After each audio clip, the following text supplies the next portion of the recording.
ሰላም አለይኩም ውድ የቻናላችን ቤተሰቦች፣ በዛሬው ቪዲዮአችን ላይ ኦርሃን 34 እና 33 ምን እንደሚመስል ለማየት እንሞክራለን ማለት ነው። በመጀመሪያ የፊልሙን ማስታወቂያ ለማየት ሞክረናል።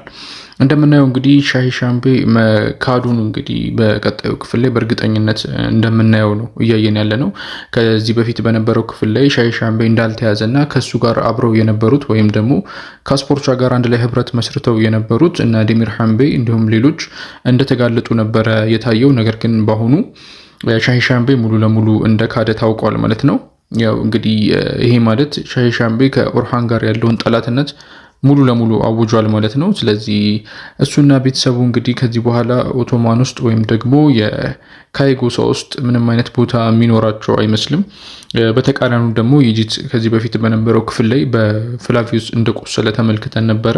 በፍላቪዩስ እንግዲህ መቁሰሉ ወደ ጎሳው ተመልሶ መጥቶ ለሕክምና እንዲገባ አድርጎታል። ስለዚህ በፊት እንደነበረው ተሞክሯችን ከዚህም የከፋ ጉዳቶችን ተጎድቶ ሲተርፉ አስተውለናል። ስለዚህ ኢጂትም ከዚህ ተርፋል ብለን እናስባለን። ነገር ግን ፋጡማ በቀስት እንደተመታች ምናምን የሚያሳዩ ቪዲዮዎችን እያየው ነበረ። ያው ምን ያክል የተረጋገጡ እንደሆኑ ለማወቅ ቢከብድም ነገር ግን ፋጡማ ያው በቀስት ተመታለች።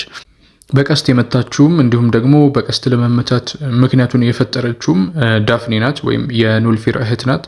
ከዚህ በኋላ እሷ ሙሉ ለሙሉ ጠላትነቷን እንዳወጀች ባለፈው ክፍል ተመልክተናል። መጀመሪያውኑ ወደዛ ቦታ እንዲመጣ ኢጂትን ያደረገችው እሷ ነበረች፣ ዳፍኔ ነበረች። ስለዚህ ዳፍኔ ጥቃት ሰንዝራ ወይም በቀስት መታታለች ፋጡማን። ስለዚህ በቀጣዩ ክፍል እንግዲህ ምን እንደሚመስል አብረን የምናይ ይሆናል ማለት ነው። በጣም ብዙ ነገሮች ነው ፊልሙን በተመለከተ እየወጡ ያሉት። ነገር ግን ያው እንደምታውቁት እንደዚህ አይነት በጣም ታዋቂ ፊልሞች በሚለቀቁበት ወቅት ብዙ ነገሮቹ እርግጠኛ ለመሆን የሚከብዱ አይነት ጉዳዮች ናቸው። ነገር ግን ልክ ተመታለች ማለት ነው ፋጡማ። እንዲሁም አንድ ያስተዋልኩት ነገር ደግሞ ምንድነው ፍላቪየስን ከኦርሃን ጎን ለጎን ሆኖ ሲዋጋ የሚያሳዩ ቪዲዮዎችን እያየው ነበረ።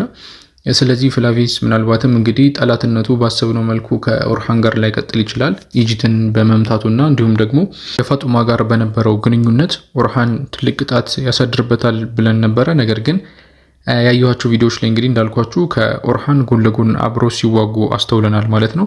ስለዚህ ይሄ ፍላቪየስ እና ፋጡማን ለሚወዱ ሰዎች ጥሩ ዜና ነው። ከዚህ ቀጥሎ ሌላው ነገር ያየነው ደግሞ በአስፖርቻ እና በኦርሃን መካከል ያለው ግንኙነት ነው። እንደ ቀልድ እነዚህ ሰዎች ሊጋቡ የሚችሉበት መንገድ እንዳለ ነው እያየን ያለ ነው። ምክንያቱም እንግዲህ አስፖርቻ ኦርሃንን ያዳነችበትን መንገድ አስተውለናል። ባለፈው ክፍል ላይ ሊያጠቁት ሲሉ ነው ከጀርባው እንግዲህ ሊያጠቀው የነበረውን ሰው መታ። ከዛ በኋላ ወቅቱ ጋር ተቀላቅላለች። በእርግጥም ራሷን ለማዳን ይሄኛው ብቸኛው አማራጭ ስለነበረ ነው ይሄንን ያደረገችው። ነገር ግን ከኦርሃን ጋር ያላት